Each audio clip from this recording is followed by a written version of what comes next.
Oi, gente, bom dia. Espero fazer esse vídeo hoje curto, né?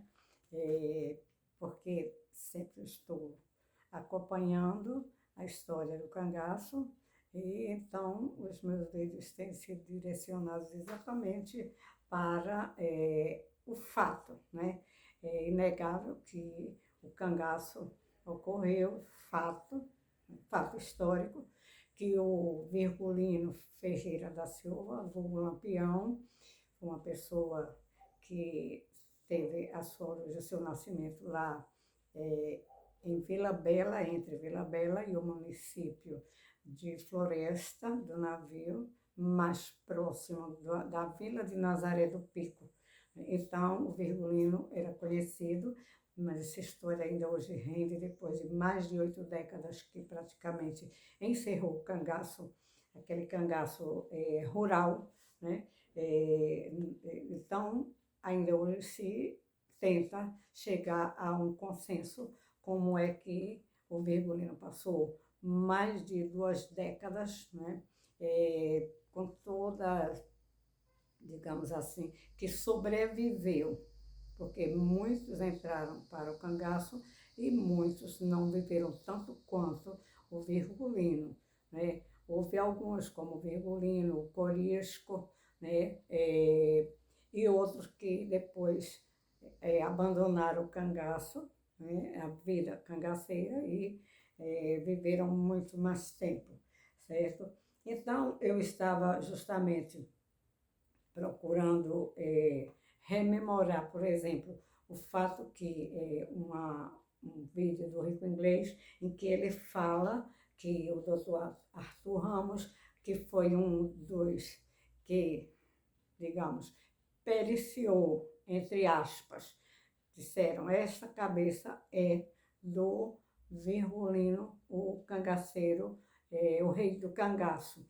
Entretanto, o próprio Dr. Arthur Ramos, que era médico e também psicólogo, eu não sabia que ele se correspondia com Sigmund Freud, que era médico, e era, no caso, ele era, digamos, seria o psiquiatra, ele não era psiquiatra, ele era médico, certo? Mas é o pai da psicanálise, né? E então, eu vou sempre tomando, aprendendo com os outros que também passam a história e analisando, ver realmente determinadas coisas se encaixa com os fatos e se realmente esses fatos são verídicos, porque, conforme eu disse, o Virgulino existiu e alguns cangaceiros que tornaram-se famosos, mas muitos também eram confundidos como se fossem cangaceiros e entravam nos bandos, né? Muitos morreram, pereceram antes mesmo, e ninguém sabe o nome, porque no cangaço é assim, era briga mesmo, não era guerra, mas guerra é outra coisa. Mas eles eram pessoas muito agressivas, né? Inclusive levavam mulheres, depois de muito tempo, levaram mulheres para o cangaço, e essa coisa não daria certo, realmente é como o Rico Inglês falou, mulher não daria certo dentro do cangaço, porque na hora que o cara ia brigar, que eles só viviam roubando, assaltando, brigando, o que é que as mulheres iriam fazer, né? Então, o fim do Virgulino, é exatamente o final do Virgulino, esse é que é desconhecido e essa é que é a incógnita. Quem pode garantir o final do Virgulino? Ninguém. Ninguém, porque se o próprio doutor Arthur Ramos e outros médicos peritos que havia naquele momento, e doutor Lages Filho também, eles próprios não conheciam, disseram que aquelas cabeças eram do Virgulino. Então, como que fica essa história? Disseram que as cabeças, olha, essas duas, aliás, apresentaram 2 cabeças lá e disseram, essa daqui é do Virgulino e essa aqui é da companheira dele, da Maria de Ideia, Maria Oliveira, Maria Bonita, como queiram chamar. Então, aí é a dúvida, como que Alguém pode periciar também cabeça sem corpo, porque as cabeças, quando chegaram até ele, já estavam completamente deformadas, já ninguém sabia de quem era, né? Porque tinha homens e mulheres ali naquele bando, e seus corpos, como que você ia identificar? Como? Só se houvesse feito um DNA, alguma coisa, naquela época, não, que eu saiba, assim, o DNA já existia, mas não fizeram, tampouco fizeram a perícia para poder dar causa mortes e afirmar, esse é o Virgulino e essa é Maria Oliveira, a Maria Bonita, supostamente, né? Então, gente, quem conheceu o Virgulino, quem conheceu o Virgulino realmente foi o José Saturnino das Pedreiras, lá em Serra Talhada, os nazarenos de Pernambuco, né? O Manuel Neto, o Floro Bartolomeu, que foi, era deputado federal e que estava lá no Juazeiro quando mandou um bilhete lá para o Virgulino, dizendo que ele fosse para lá para combater a coluna Prestes. O Virgulino recebeu uma patente foleira, né, de capitão, achou que ia ser capitão, ou que já era um capitão, manda fazer farda, essa coisa toda. Benjamin Abraão também conheceu o Virgulino.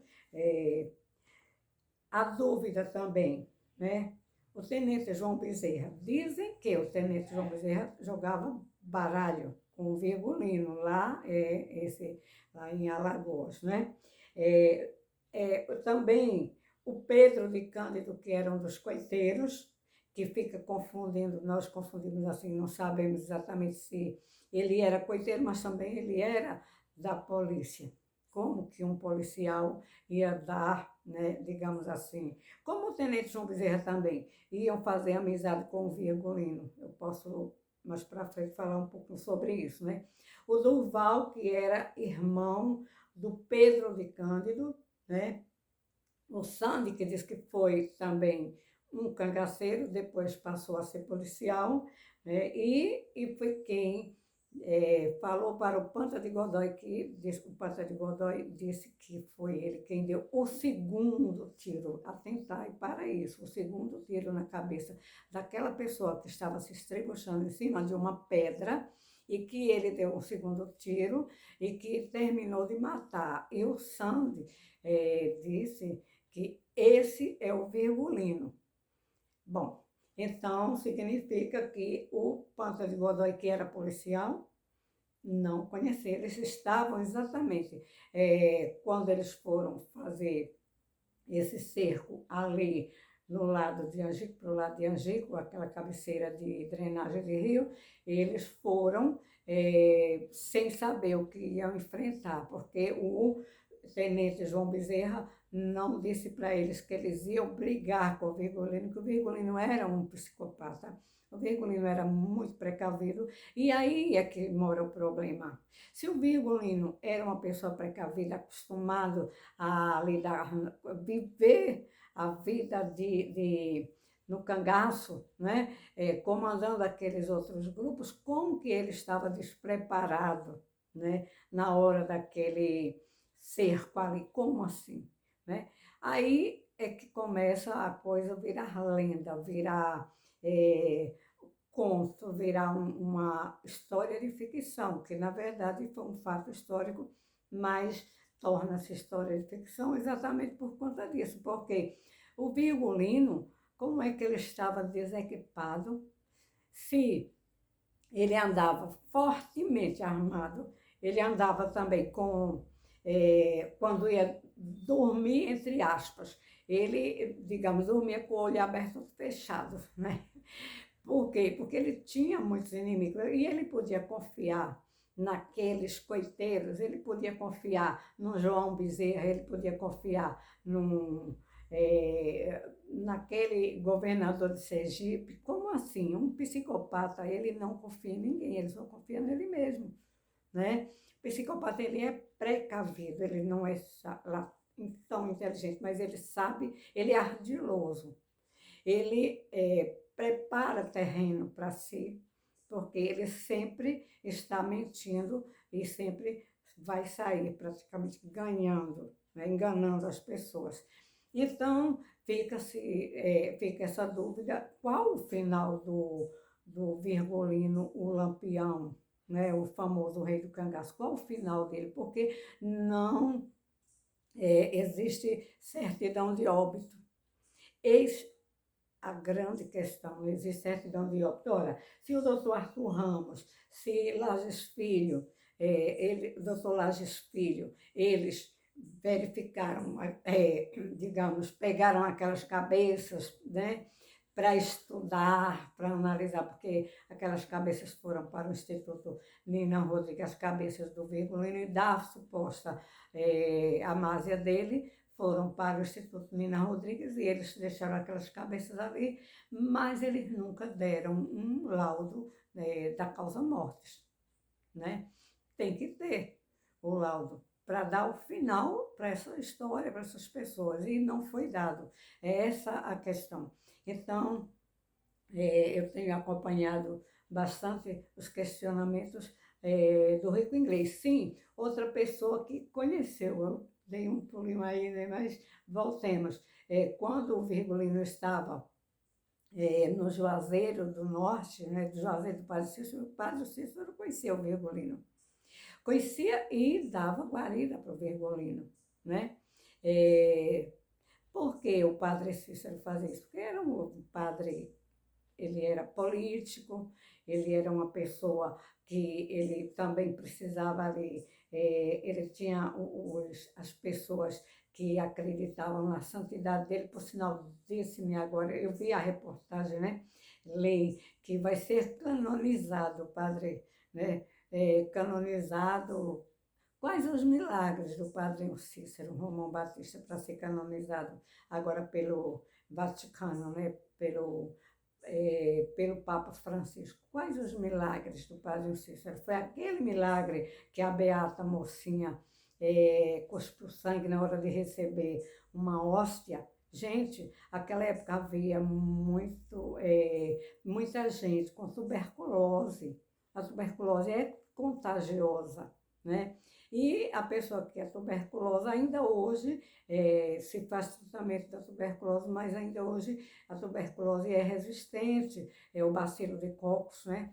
Quando você aloja ali no pulmão da pessoa todinho, ele não é fácil de ser combatido. Muita gente começa o tratamento ainda hoje, pleno século XXI, e o tratamento ele é tão, digamos assim, é para combater a tuberculose, mas ele é um tratamento muito forte, demorado, né? E naquela época a beata mocinha podia estar tuberculosa e cuspir sangue, né? Quem sabe da vida daquela beata, como era, né? Que era ali, cuidando ali das coisas do Padre Cícero. Outra coisa, podia também ter um dedo estragado, né? E cuspir sangue. E as pessoas dizem, não, porque foi milagre, foi milagre. É preciso comprovar esse milagre.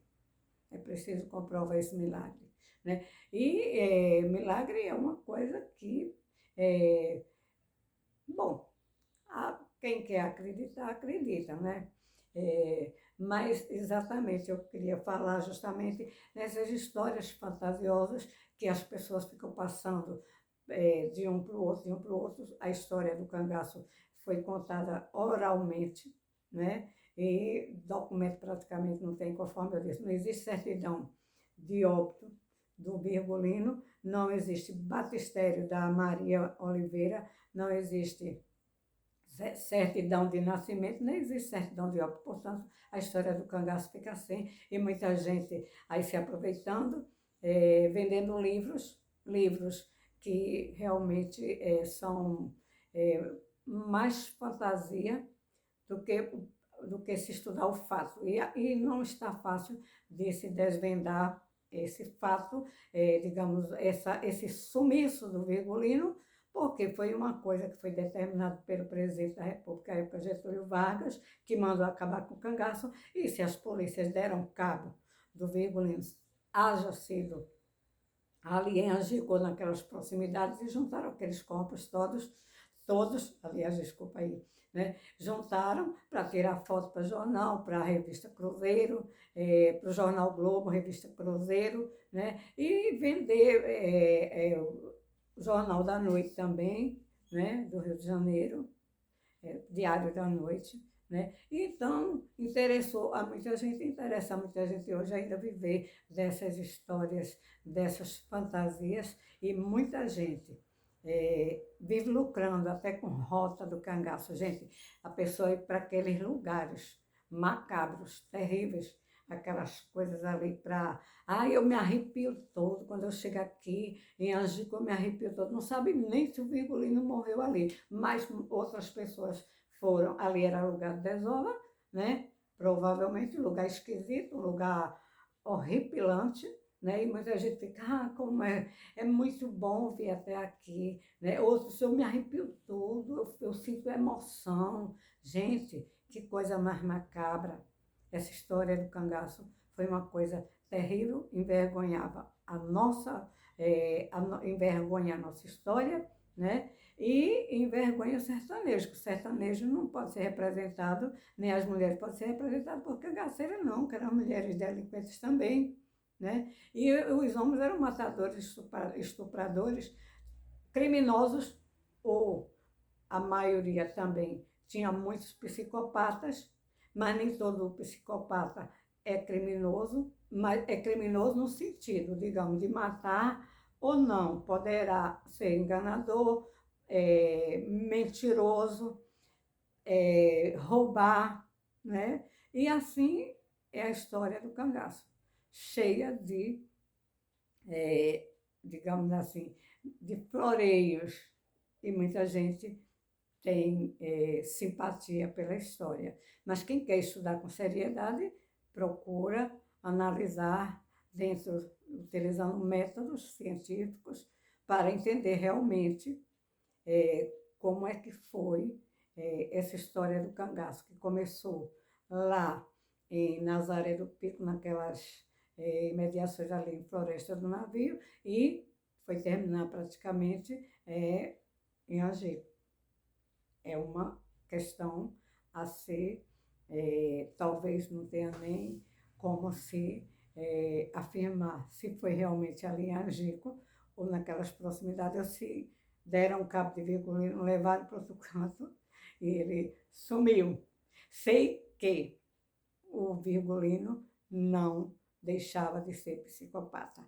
Isso daí eu afirmo, e quem entende da psicologia, da psicanálise, quem estuda, sabe que ninguém muda a personalidade, principalmente um psicopata.